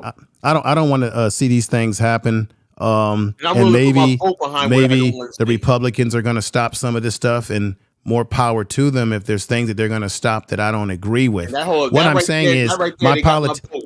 I think our politics, and forgive me if this sounds weird what I'm about to say, but I think our politics should be bigger than just individuals, because you know this, brother. Hold up. What you're doing, is information man, is you're being dismissive of somebody's values. No, I'm not listen what I'm saying. Listen to what I'm saying. I'm not saying that. I'm not dismissing what you're saying, brother. What I'm saying is that government, black people need a political education. The government is bigger. I understand the values, but black people have values too. I'm not saying that black people don't have value, and you never heard me say that. He's filibustering because he won't let me finish my statement. I'm not undervaluing what you're saying, brother. Didn't I just sit up here and say I got skin in the game? I have a child, so I'm very concerned about what's going on. Hell, I live in California, man, so I see shit even more crazier than y'all who don't live here. So what are you talking about? What I was about to say is that we have to understand that the government is bigger than an individual. Presidents are figureheads. The people who really run this country are the people in the Congress and the Senate who serve term after term. We got people in the Congress right now that have been there for 30, 20 years, have done nothing for us. These are the people that are really causing these problems for us. Remember, presidents are figureheads. They come around every 4 to 8 years, and then they shuffle someone else in there to do the bidding. Just like Kamala Harris is a puppet. They're going to put Kamala Harris in there because she won't buck the system. All right. Now, there's some that believe that Trump being in the White House, that he's not a guy that would not try to buck the system. But in fact, there are people within the Republican Party that believe that we want him in there because they believe that they can manipulate Trump. Just like these world leaders that want him in there that believe that they can manipulate him and probably have manipulated him. I'm saying it's the people that's in those seats that really are the puppeteers of our government. So we got to realize that government is a whole multi-layer, not just the president. And we get caught up, like I said, sometimes in these individuals that's going to be in the White House for a short period of time. But the motherfuckers that's been in the damn seats for 30 years, like, for example, Khalid, Clyburn. I can't stand James Clyburn, but he's been in that damn seat in South Carolina for damn near over 30 years and ain't shit getting done even for the people that he's supposed to represent. You see how that's more dangerous than Trump in a sense. So real quick, did Maxine Waters ever make a statement about the reparations? Oh, she ain't done, man. They ain't said a damn thing. They ain't done a damn thing. You just played a brilliant video tonight where they said, are we getting any help from the Black Caucus or any federal government? They ain't saying nothing. Look, the HR, the 40 bill, right? That John Conyers put up back in 89. Hell, I was 19. They ain't done shit with that all these years, talking about they gonna do a study. We haven't gotten any data about a study from that as well. They're shucking and jiving us and they're bullshitting us. And I'm sick of it. And Hey, this is why I do understand why black men or some black men are willing to bite that bullet and say, hell, and won't vote for Trump. I understand that. Hey, information man, I got a question because, like I said, I do agree. Like Trump is not a savior. Like I am not delusional about that. But I do got a question for you when it pertains to black men and Trump. What do you think about black men? It's like we're teaching the Democrats a lesson. Like I said, for me, it's more of immigration, but it's this hold that they have on it. So let's say hypothetically Trump wins. Do you believe there would be a serious approach to black men if Trump wins? If the I Democrats agree. want to retain I power? I agree. If they see the numbers and they see that they lost the election because they didn't get a certain segment of the voting, then they have to look at that as serious and take a look at where they failed. But this is another thing that they're going to do to us, brother, and you know this already. They're going to demonize black men in particular, like they did every time. Remember when Hillary Clinton didn't win because black people didn't vote for her in large numbers? What did they do, brother? They blamed black people. They scope-gated us, right? Well, expect them to do the same thing to black men in particular if she loses. Watch how they're going to try to blame it on us and say, well, the black men didn't come out and vote. But they didn't do that to any other group. And another thing I want to say, keeping with your position, brother, is that when Obama spoke out the way he did and said the things that he did, I agree with Nina Turner, who was on CNN, when she said, is there any other male groups that have been talked to in this way? Has any other political group gone to white men, Asian men, Latinos don't even vote like black people. Their votes are split. They go side to side, right? But I don't hear anybody saying let's chastise Latino men or Spanish speaking people. We haven't seen that. Or Asians don't vote like us. Their votes are split as well. But are they talking about Asian men? Come on, Asian men. No, they disrespecting black men and black people because they've got no damn respect for us. Information show the reason why they have to go to black people is because the black population decides the election. There's no other group who single-handedly decides the election. We have swing states. The black vote is the swing vote. Black people, the vast majority of the black population lives in 10 cities, which those majority cities are in swing states. Right.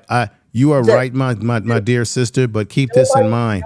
When Obama is talking to black men like this, then right.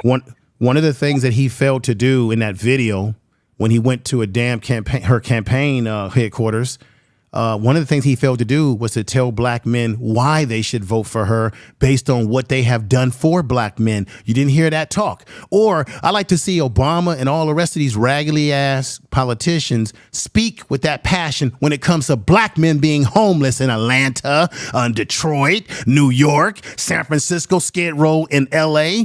Huh? Where is his voice on those issues? He's not going to be their information man show because Obama is really only concerned. It's the Democrats for black men are homeless, man. For the party and really people who are like him. I know you may not agree with me on this information man show, but something does need to be said. One thing with Obama, regardless of your opinion of him, one thing he made it very, very clear is the leadership ability of the black man. You cannot use this low IQ, no education, violent. You cannot use that on him. And one thing I have noticed, even in just from work, is the number of black men who have been moved into leadership positions since his administration. Because regardless of whether you agree with Obama's policies or not, he got it done. He did exactly what he wanted to do, and everyone loved him for it. He has an ability like black men do. One thing about black men and why black men are significantly chosen when it comes to other ethnic groups, they are chosen for managerial positions because they know how to lead a team. People can come, like the whole Asians testing, not getting into college, they don't lead. They're not leaders. Black men are leaders. We've seen this time and time again in military. We see this in athleticism. The NBA, the NFL, vast majority of black men who know how to lead, men who know how to work in a team, on a team. Black men do this.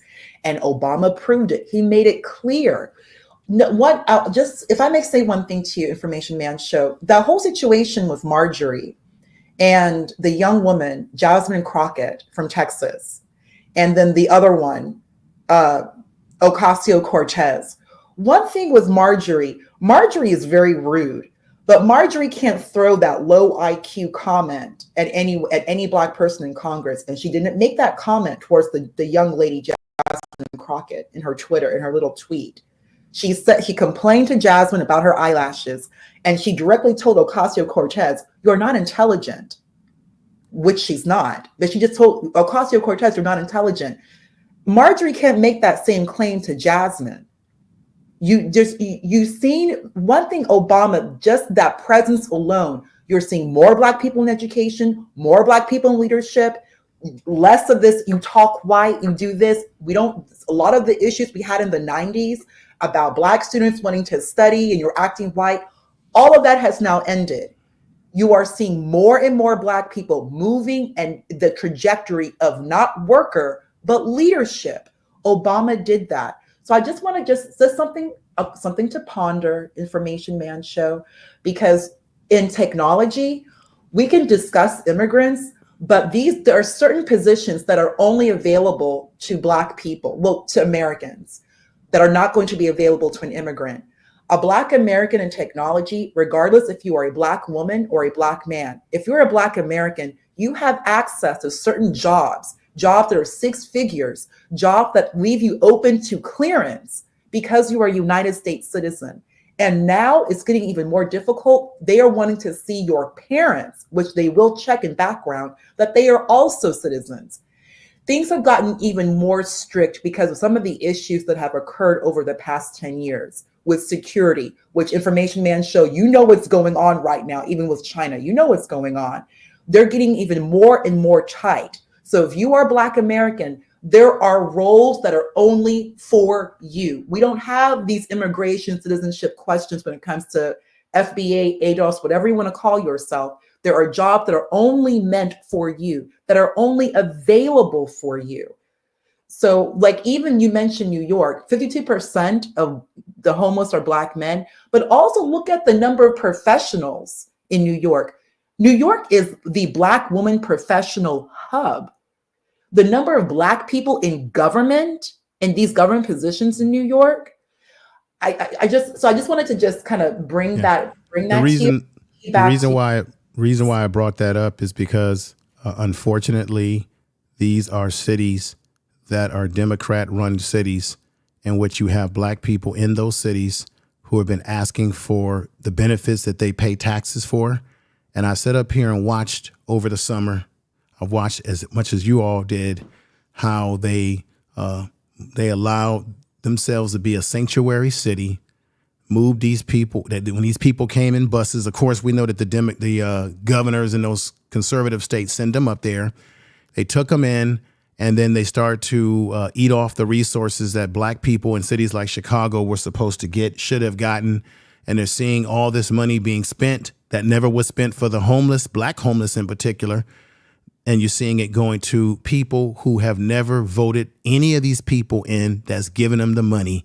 And then let's not forget that Joe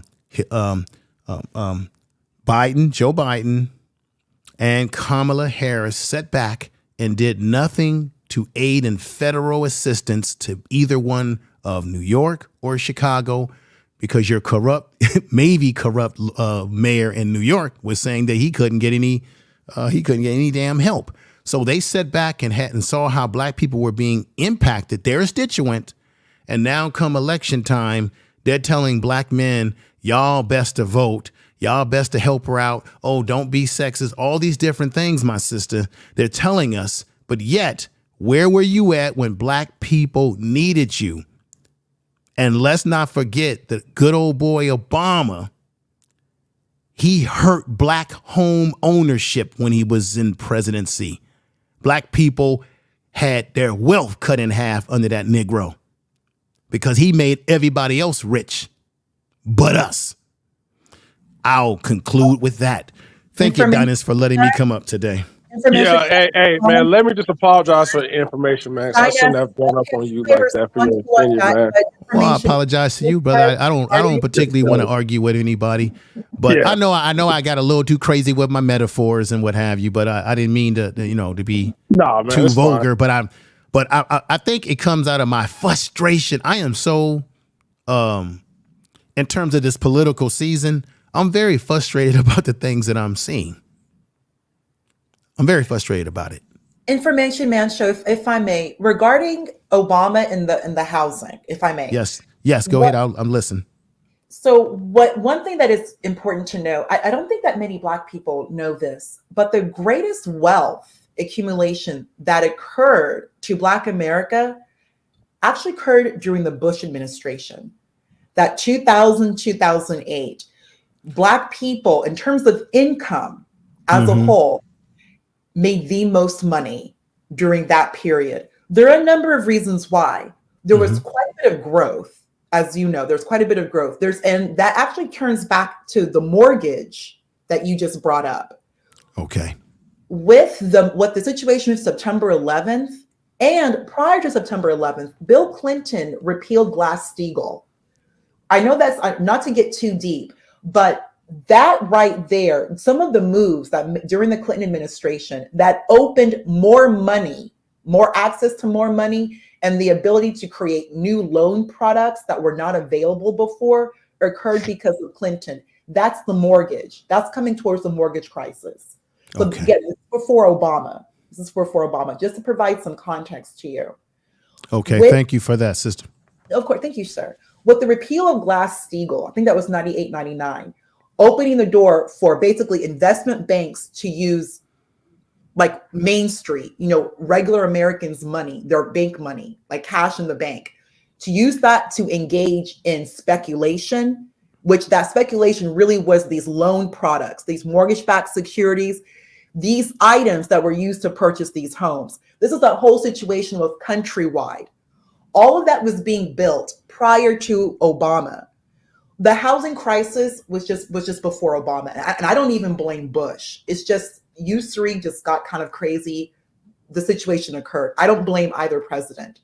But we can't really come in and blame Obama, because Obama came in when everything crashed, which again, I'm not blaming Obama or Bush, but he did have to come in and clean up. The cleanup didn't begin with Bush, with TARP. They gave these banks money. They had to give the banks money because it really was going to collapse. It came to a point where, if you were to use your credit card in 2007, your credit card would have declined, not because of you, but because the Treasury did not have funds to clear settlement. Like they're literally running out of money. Like these private banks. And someone gave a good point in there. They were saying that the money was it was a bubble. It wasn't real money, and the bubble popped. Exactly. Yes, the bubble popped because of just usury, because of loans. I'll say this about Obama that I think people won't necessarily give him credit for. Said all of that just to tell you that Obama had a program called Making Home Affordable. About maybe a few months ago, Dynac had someone on his live who even mentioned that he was able to keep his home through Obama. I told that person, that program is literally called Making Home Affordable. The only reason I know this Information Man show is because that's how I started my career. All of the programs that Obama started to keep people in their homes started literally because of him. And it's just Obama fixing a very bad situation. That was neither president's fault. He really did a lot to keep people in their homes. Obama had to engage in activity that really was not the place of government, but Obama did it to keep people in their homes and also to help old people who lost their money in the stock market. Okay. I get what you're saying. Share that with that I'll share this. This is the one thing that I think he doesn't get credit for that he probably should. And most people, if they do research, they'll realize this. When most presidents come into office, they have to work under the budget of the previous administration. They kind of get some bump and benefit in the first year, from what the previous administration did, good or bad. So just like when Obama took over for Bush, he inherited a bad economy. When Donald Trump brags and say that he has the strongest economy, anybody who know anything about economics and how policies trickle down when they're passed, you don't benefit from those policies until many years down the line, and sometimes in some cases. Well, Trump has benefited from some of what Obama did in his administration. So when he brags about his economy being strong and what have you, it's also because Obama also, with his program start kicking in when he became president, that helped Donald Trump. And Donald Trump basically rode off of that and said that, it was his economy, like it was all of his work, when in fact, it wasn't all of his work. Another thing that people who like Donald Trump, who are caught up in this tariff thing, man, do your research on tariffs. He keeps saying he's going to make the Chinese pay. The Chinese don't pay any tariffs. They end up paying for, they pay what they're going to pay. It's the American companies. It's a damn import tax. The American companies are the ones that pay higher tariffs. So if he raises tariffs, the American companies are going to pay for it. Look it up, y'all. And guess who's going to pay for it? Us. They're going to bring that. They're going to pass that cost on to us. When he says all of that, a lot of people think that he's going to be able to stick it to other countries. No, it's going to end up being stuck on American companies. That's how it works. Take a simple economics class. Anyway, Donis, I'm about to drop off, brother. Thank you for letting me come up. Yeah, and we're going to close out. Everyone, thank you so much for joining. Like, share, subscribe. Until next time, family. Donis Amir, search for Huru. Peace.